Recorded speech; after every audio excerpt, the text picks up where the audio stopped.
Добро вечер, почитувани гледачи.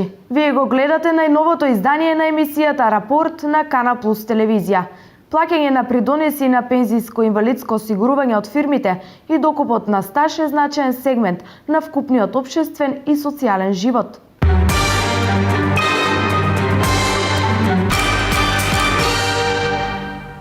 Како што е важно редовното плаќање на вработените лица, така паралелно е важно на секој вработен да му бидат платени и придонесите, односно здравственото, пензиското и инвалидското осигурување. Од неодамна собранието ги подржа измените и дополнувањата на Законот за пензиско и инвалидско осигурување, со кои треба да се создаде можност за докуп на стаж за граѓаните на оние на кои не им е платен придонесот за пензиско и инвалидско осигурување за период до 31 декември 2008 година. Имавме доста заинтересирани кои имаше желба да поднесат барање, меѓутоа не ги исполнуваше услови од овие наведени 5 точки. А исто проблем е со кој се соочува Централниот регистар, многу се јава дека фирмата е ликвидирана, меѓутоа немаме ние од Централниот регистар решение дека фирмата е ликвидирана. Па некои осигуреници сами си презема иницијатива, си ги завршија сите постапки до крајот од судот до Централниот регистар. Па има проблем, како нема проблем, 32 години стаж, 30 година, 5 месеци, 12 дена. Како да го решим проблемот? И од овде произлегува прашањето: дали граѓаните на овој начин ќе може да го остварат своето право на пензија со правото по повластена стапка да го докупат стажот, кои во минатото работеле во одредена компанија и не им биле платени придонесите, а кои во моментот не постојат, односно згаснале како резултат на стечај, ликвидација или од најразлични причини. Останете со нас во продолжение на оваа тема, повеќе ќе слушнете од нашиот денешен гостин, директорот на пензиското и инвалидско осигурување Љубе Здравков.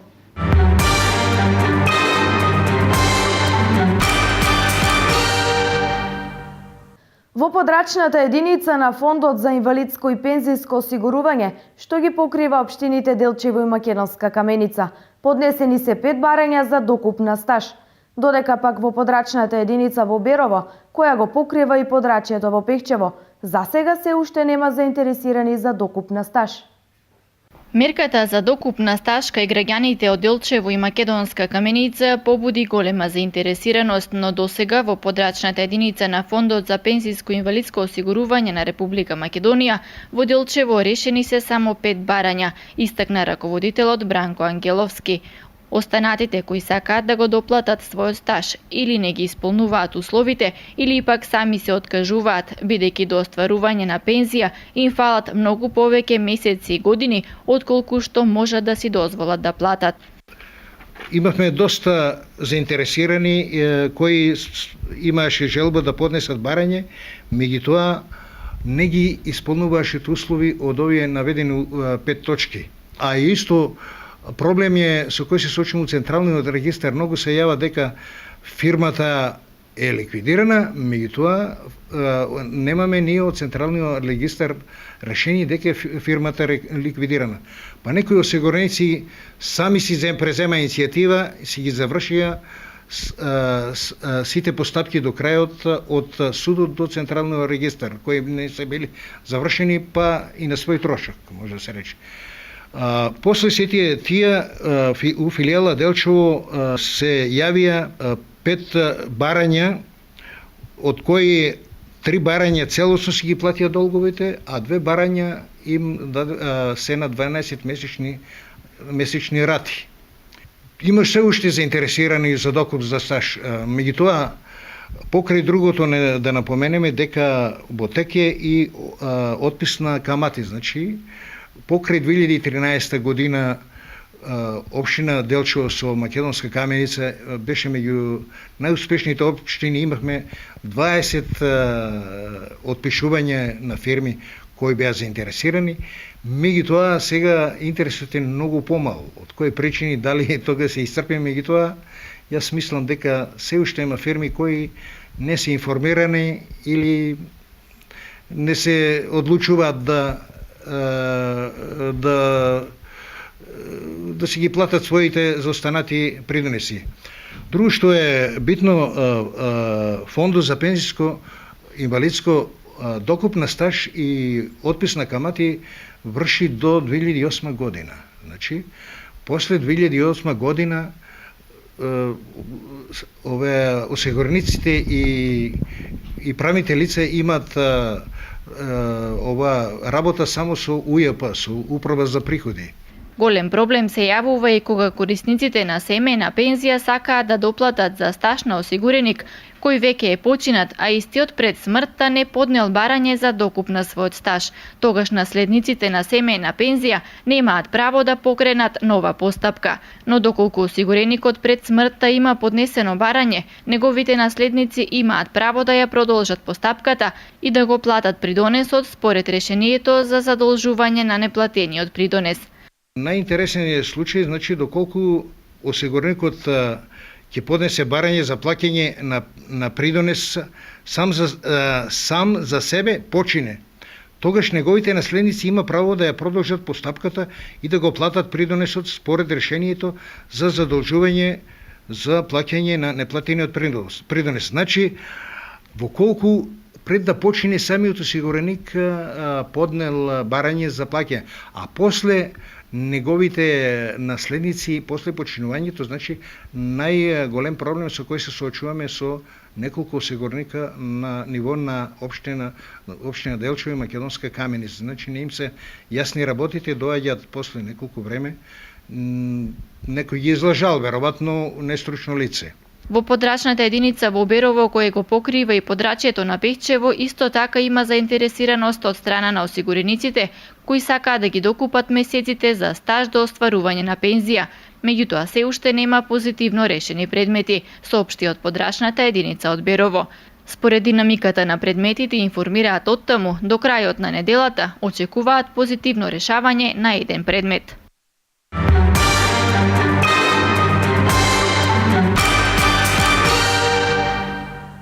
Кај кочанчани постои интерес за откуп на неплатениот стаж од работен однос, а во Виница нема поднесено ниту едно барање за докуп на стаж, согласно законските измени за комплетирање на стажот до пензионирање. Многумина претежно вработени во поранешната фабрика АД Трико побарале информација и покажале интерес, но заради високите суми во старт се откажале. Можноста да се докупи толку потребниот стаж кој им недостига на кочанчани за да заминат во пензија, кај многумина жители кои се соочуваат со овој проблем беше прифатено со одобрување, но и со леснување дека конечно ќе стават крај на маките и ќе се обезбедат пензија. Во подрачната единица на Фондот за пензиско и инвалидско осигурување во Кочани истакнуваа дека интересот за докуп на стаж е мощно голем, но кога ќе се земат во предвид условите и можностите за докуп на стажот и пресметките за тековниот долг и пензијата која треба да се добие, многумина кочанчани се откажуваат од обидот да си докупат стаж. Не, јас сум пензионер со таква работа и такви проблеми немам јас. Нема. Платено ми се. Немате никакви проблеми? Не ми платено 35 години. Јас сум пензионер, така да тие проблеми сум ги надминал одамна. У пензија сум јас сега. Имаше 3 години, ама нема кај да го бараш и така си остана. Место 25 години, 22 години стаж. Мала пензија. Па има проблем, како нема проблем, 32 години стаж, 30 година, 5 месеци, 12 дена. Како да го решим проблемот? До сега 16 кочанчани до Фондот за пензиско и инвалидско осигурување подрачна единица во Кочани поднеле барање за докуп на стаж. Фондот им овозможува долго да го исплатат на 36 рати. Што се однесува до интересот за користење на бенско-климатска рекреација од страна на пензионерите, тоа е значително голем од година во година. И годинава задоволува бројот на заинтересираните пензионери за користење на бенско лекување. Минатата година оваа услуга на Министерството за труд и социјална политика ја искористиле 152 пензионери од Кочани, додека за истата мерка за наредната година се пријавиле 340 пензионери од Кочани, Зрновци и Чешиново, Блишево. Пријавите се доставени до ресорното министерство и се чекаат списоците на корисниците на услугата, кои ќе бидат објавени во подрачната единица на Фондот за пензиско осигурување во Кочани.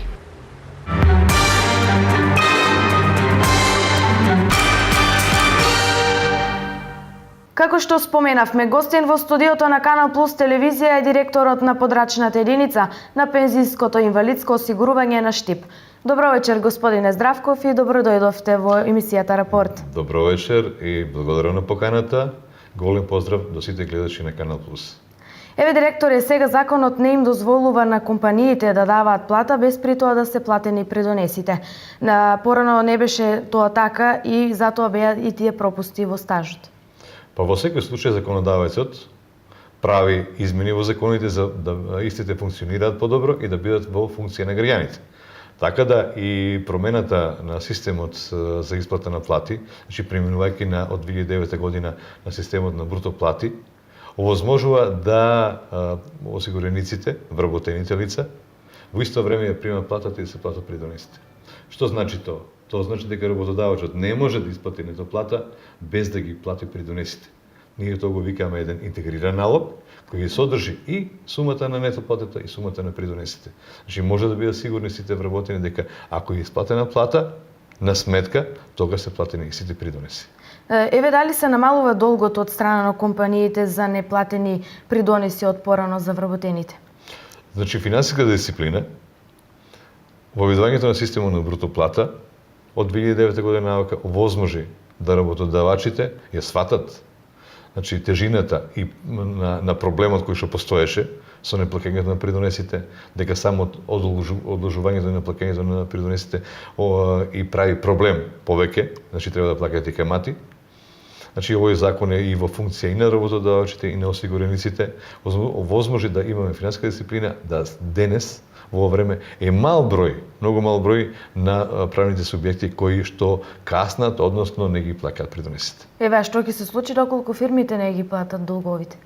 Во секој случај, значи законодавецот предвидел и една друга ситуација, да излезе во пресред и на самите компании и на самите осигуреници да дојде до плаќање на придонесите на повластен начин. Значи со законот, измените на Законот за пензиско инвалидско осигурување во Службен вестник 97 од оваа година е возможно на компаниите кои што има заостанати придонеси, законот со 31.12.2008 година, да истите поднесат барање и ги платат без камата, значи само во нето износ.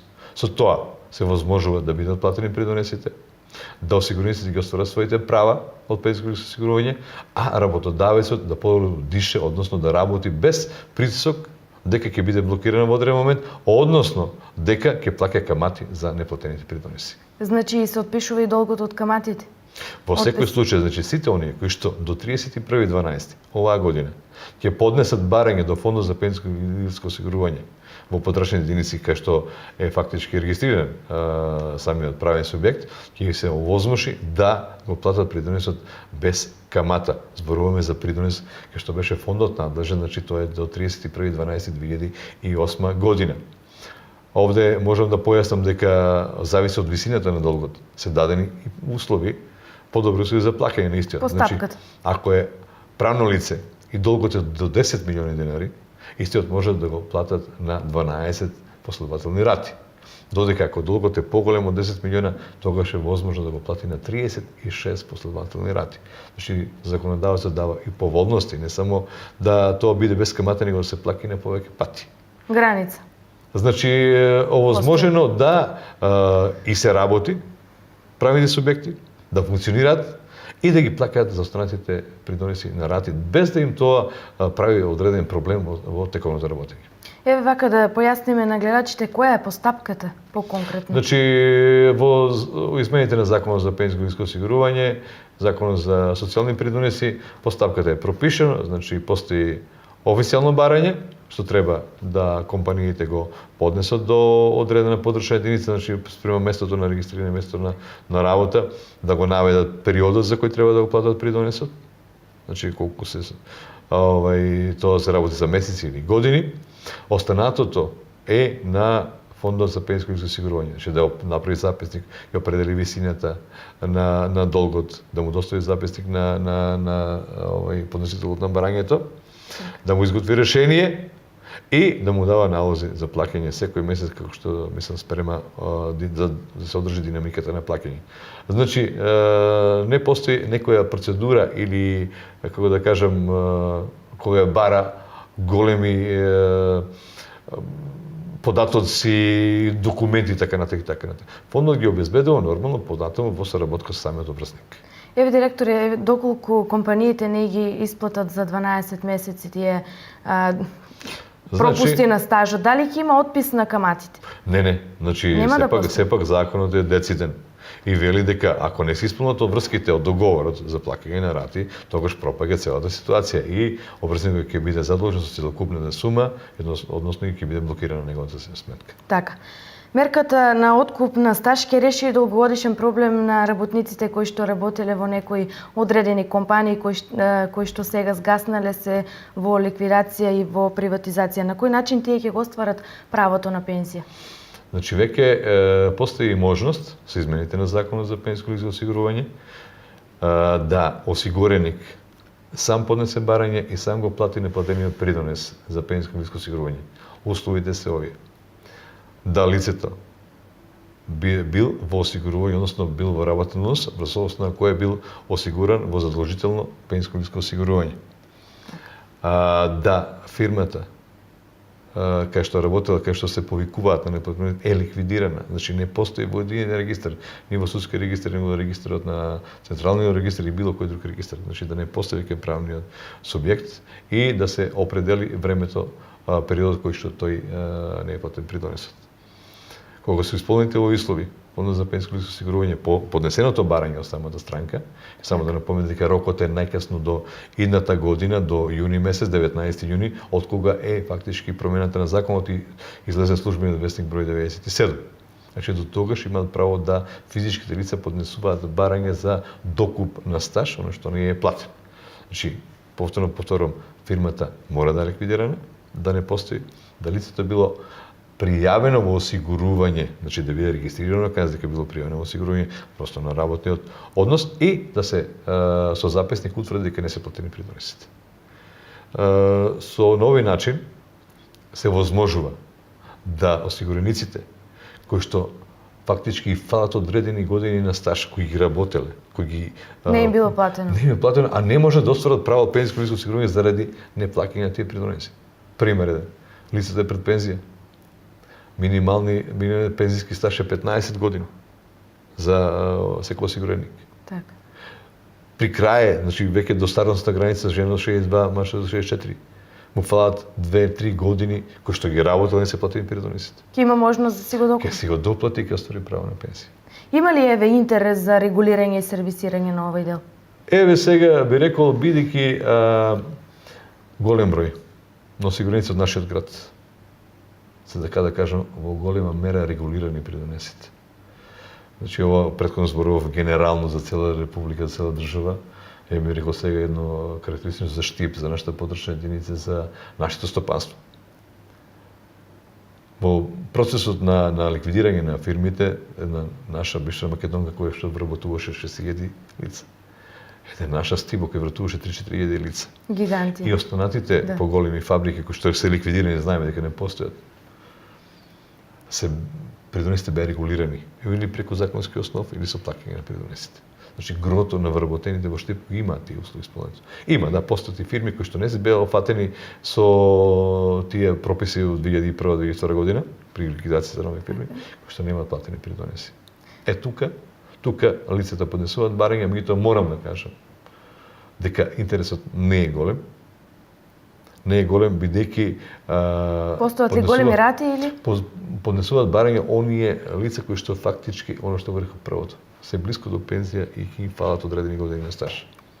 Останатите сепак нели да кажам дека основи за плаќање на тој придонес е просечната плата од минатата година на 50%, значи тоа основица, и придонесот месечен би бил 2840 денари. Значи сега ако имаме поголем период за што треба странката да плати, може ќе дојдеме до 1000, 2, 3, 4000 евра. Сепак е тоа. Зависи на колку години или? Зависи колку период не е платен придонесот. Значи, може би да биде 1 година, 2 години, 3 години.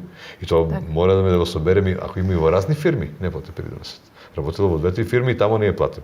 И тогаш и целото мора да биде предмет на записник и предмет на плаќање. Сега, претпоставувам дека и висината на придонесот, ако е подолго рочен, така да кажам, е неатрактивно да поднесуваат барање за плаќање. Сепак и на крајот и на краиштата овој закон е направен за оние што не исполнуваат одредени години до исполнена граница за пензионирање. Беше тоа целта, да истите тие кои што сега се предпензионираат не може да го остварат тоа барање и највеќе намината беше таму за тие лица да може да го остварат своето право како и сите други кои што и биле платени пред кои што се приближно до пензија. Так.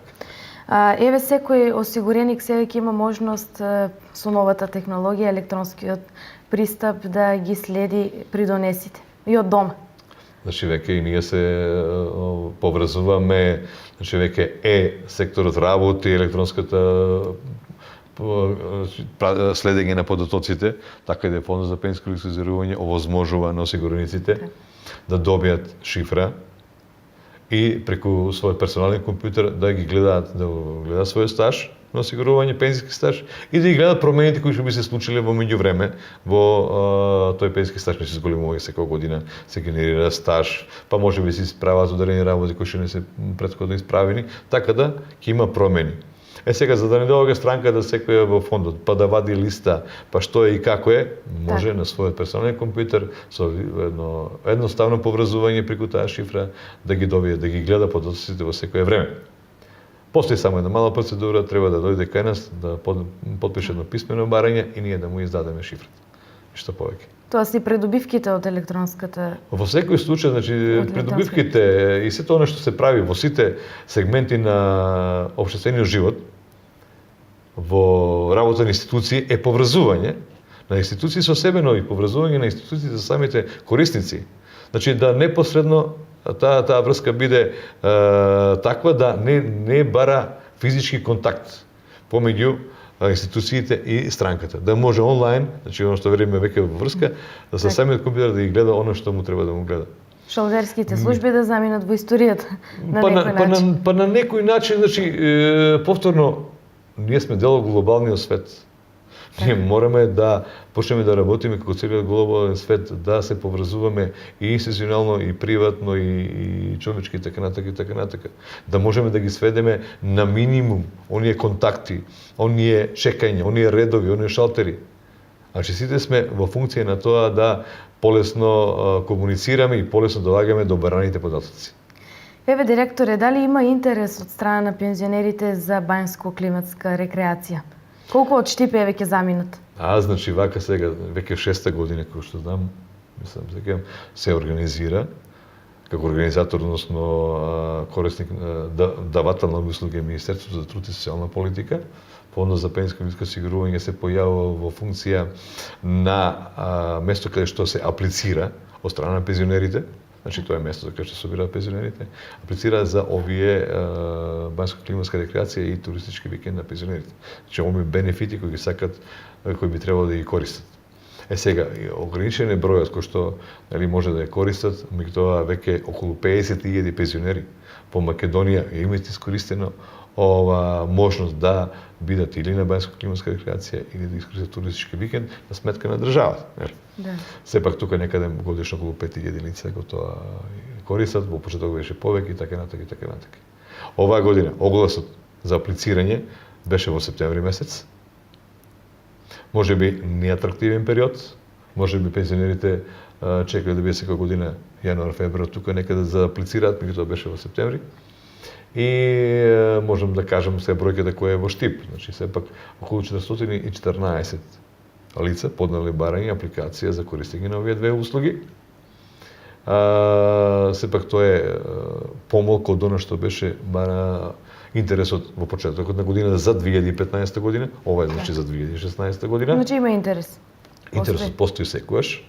Мора да кажам тука дека секогаш се гледа, има апликативно софтверско решение кој што возможно да се види ако некој аплицирал, а веќе користил услугата да веќе биде исфрлен, значи исфрлен во смисла од списокот, да не е онака физички, нели? Така. Да не може да ја користи.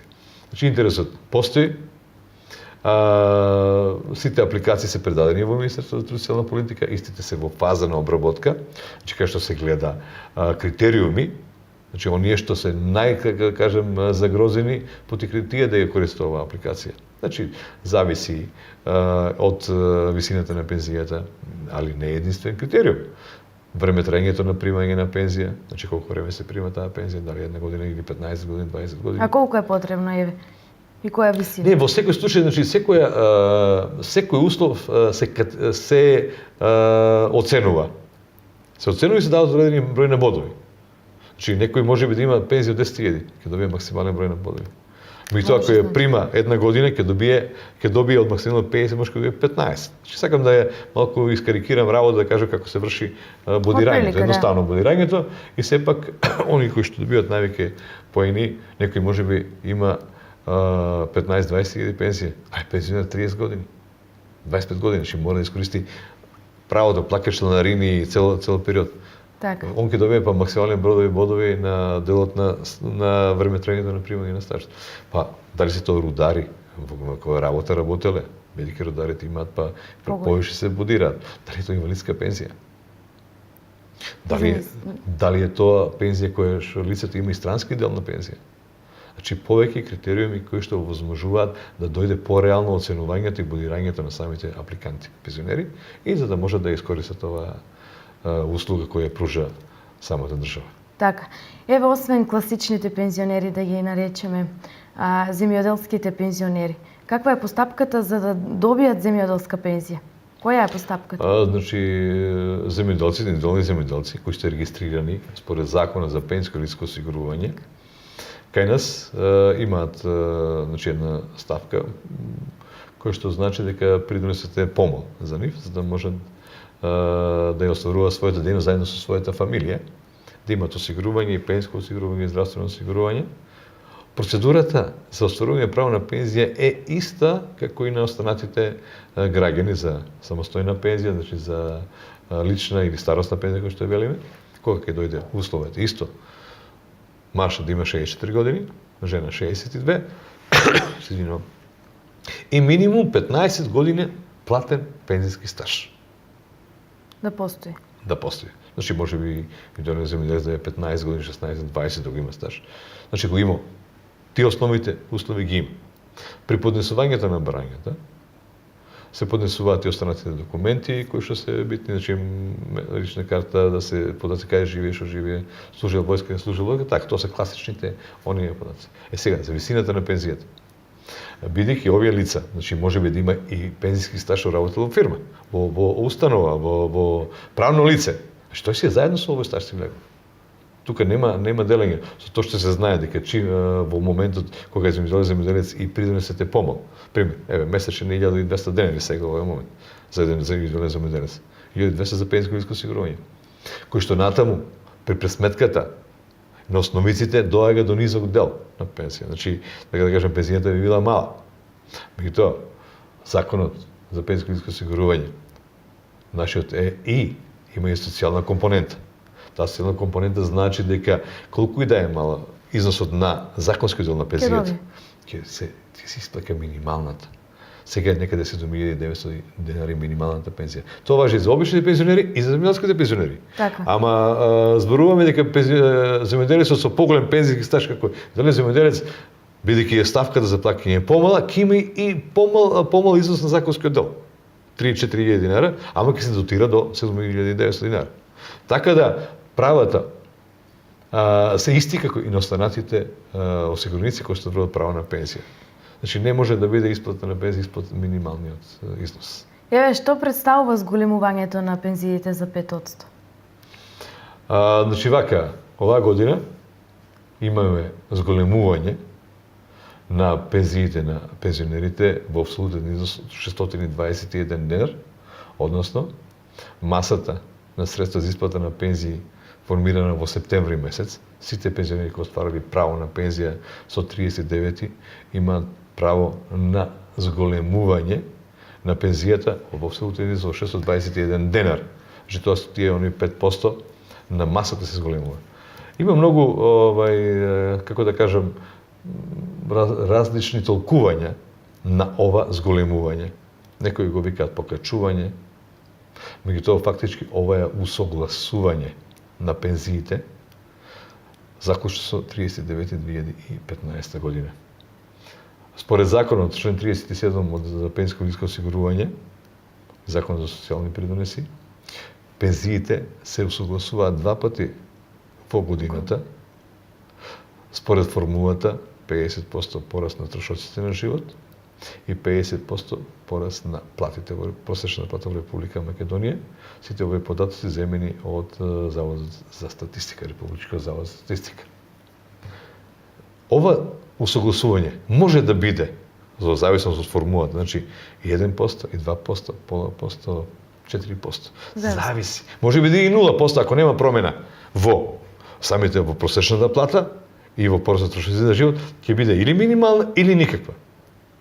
Сдруженијето на пензионери на Република Македонија и владата во разговор со владата на Република Македонија најде една солуција да се за одредено време членот 37 стави во мирување и со одлука да има усогласување во септември месец за фиксни 5%, без разлика на формулата.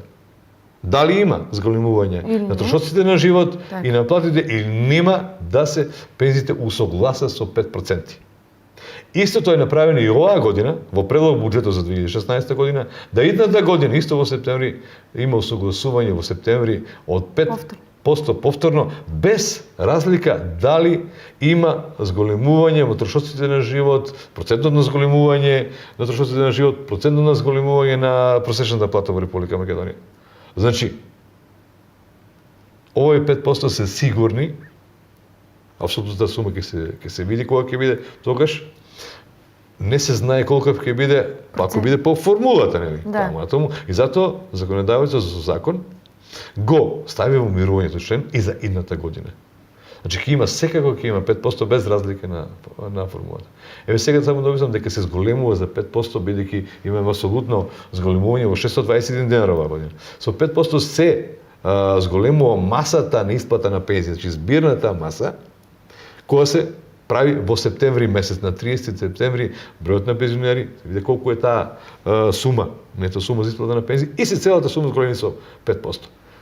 Добиената сума се дели со бројот на пензионери на 39 и се добива таа сума апсолутна која што секој пензионер добива.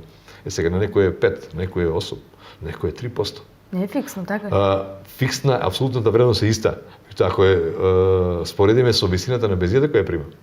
Значи некој прима 25.000 пензија. 621 денара не е 5%.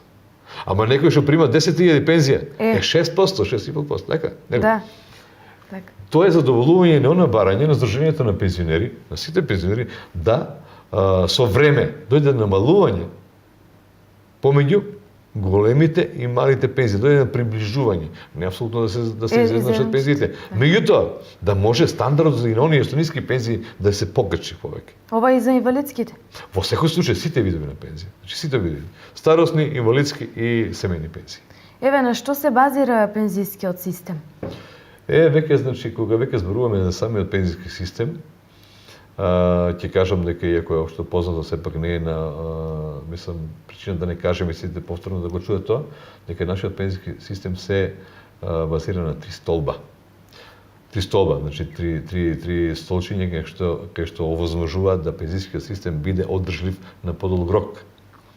Значи законодавецот размислувал дека системот кој што се базира само на државниот столб, на државните пензии со време ќе биде така да кажам неодржлив и мора да се размислува за реформи, гледајќи ги искуствата на сите останатите држави, на опкружувањето на Европа и другите држави, е дојдено до резолуција да се измени законот и да формираме тростолбен пензиски систем кој ќе овозможи во иднина еден стабилен пензиски систем кој ќе овозможува непречено исплата на пензиите на пензионерите. Сега да го објасниме тој тростолбен пензиски систем кој почна да функционира од 2007 година, да кажем. Во првиот пензиски столб е државниот пензиски столб, кој што се базира на солидарна основа, односно денешните вработени плакаат придониси, од тие придониси плакаат пензиите на денешните пензионери. Вториот столб е оној кој што возможува да средствата од придонесите се акумулираат на лична сметка на осигуреникот. И да во одреден момент кој оствари право на пензија, да еден ануитет или еден дел од пензијата се исплаќа од таму. Еден дел од државниот, другиот дел од приватно, односно капитално финансираниот пензиски столб, тоа е вториот столб. Што е тука разликата? Придонесот кој што оди во државниот столб не се врши оплодување на истиот, само усогласување. Додека вториот столб, средствата кои што се акумулираат на лична сметка на осигуреникот, има можност да операторот кој што работи со тие средства, да не само биде усогласен од него да се качат како еден вид штедење, значи камата, приносот да има поголем и тие средства растат. Так. Во зависност значи од работата на самиот оператор на вториот пензиски столб. Сега се тука Тутунска банка и Комерцијална банка кои се двата управуваат со овие столб. И кога ќе дојде време да остваруваме право на пензија, калкулаторот покажува, значи дека е можно да пензијата биде поголема од двата извора, одошто да биде само во државниот столб. Зависи од времето на приносот, значи колку е некој повеќе време, и затоа е речено во законот кажано дека задолжително членуваат во вториот пензиски столб сите оние кои што се прв пат вработени после 1.1.2003 година. Значи прв пат вработени. Тоа е задолжително за секој. И сега натаму кој се вработил прв пат задолжително оди. Но дека на останатите е доброволно да членува во вториот пензиски столб, бидејќи имаат поголем стаж останатите, прашање е времето на оплодување ќе биде помало многу, додека кој ќе оди у пензија и неизвестно е колку ќе биде зголемувањето. Значи неизвестно е. Додека калкулаторот на овие другите покажува дека има големи шанси да пензијата од двата извора биде поголема. И затоа се оние и задолжително. Пред известно време почна да функционира и третиот пензиски столб, тоа е така да кажам чисто приватен, односно доброволно секој може да членува во овој трет столб и да уплака одредена сума според договор со операторот и да истата сума представува еден вид штедење, лично штедење кој што може да се искористи како придонеси, ама тоа е веќе лично. Значи тоа не е врзано со платата, не е врзано со придонесот на индивидуално секој. Значи ако имаме можност да ставаме на книжка, се нема да бидат на книжка, односно на текона сметка, но ќе бидат во пензискиот третиот пензиски столб, кај што ќе се оплодуваат исто така, ќе растат и камата, и зголемување, и тогаш може овие средства се лични, на лична сметка, и секогаш може да бидат искористени за лични потреби и за потребите на самата фамилија. Во било кој време? Значи има таму во случај на смрт на осигуреникот, вршена инвалидитет. Значи сепак постои тој еден договор помеѓу операторот на третиот пензиски столб и самиот осигуреник. Тука можат да уплаќаат и невработени лица. Исто, тие средства за првата намена е во моментот кога остварат право на пензија. Значи за стари денови, така кажам, штедење за стари денови. Значи тоа е многу разработено на запад, во други држави и е многу расширено. Значи тај вид граве, осигурителни компании, друштва кои што функционираат на овој начин и акумулираат средства за тие стари денови. Тие средства може да се искористат и друг пат, значи зависи од договорот помеѓу самите осигуреници или лица и операторот на тој пензиски столб. Меѓутоа, значи првата намена е за пензионерски денови, а другата намена е што викаме ние за недемож. Така. Ви благодарам, директоре, за гостувањето во Рапорт. Благодарам и на вас и се надевам дека ќе се видиме повторно. Почитувани гледачи, ви благодарам на вниманието. Се гледаме следната седмица во истиот термин и со нова тема. Довидување.